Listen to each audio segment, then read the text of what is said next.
La bioéthique. Oh, ça pourrait intéresser Aurélie.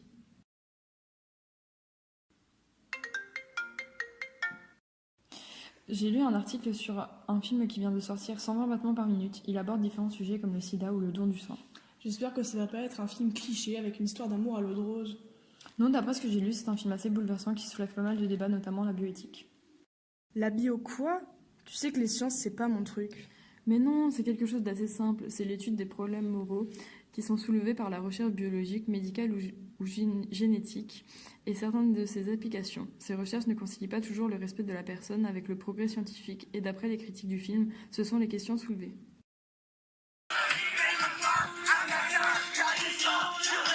T'en as pensé quoi finalement? Bah, c'était bien, mais je t'avoue que je suis pas vraiment d'accord avec tout ce qui tourne autour des donations de sang et même d'organes. Imagine si ça se passe comme dans le film et tu te retrouves avec une maladie incurable.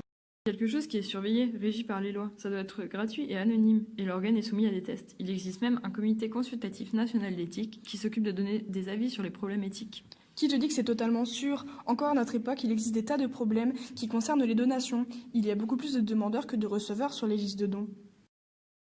Tu ne penses pas qu'il faudrait monétiser la donation des reins comme l'avait suggéré l'économiste Gary Becker, et donc même la donation de tout ce qui pourrait être greffé à quelqu'un d'autre? Ce dernier avait remarqué que l'interdiction de vendre un rein limitait les dons puisqu'il fallait que les donneurs répondent à un certain nombre de caractéristiques. C'était trop de formalités pour certaines personnes. Avec une rémunération, les dons seraient plus fréquents.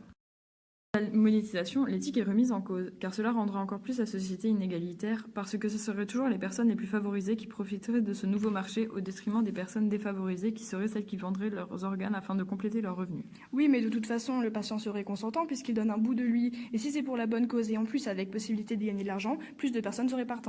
Le prix d'un rein a été évalué par Gary Becker à 15 200 $. Cela pourrait engendrer un manque de réflexion des potentiels donneurs sur les risques probables de ces transplantations.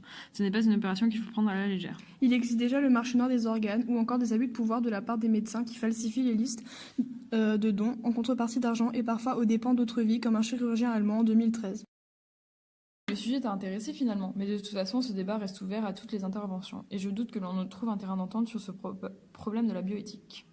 La bioéthique, t'en penses quoi?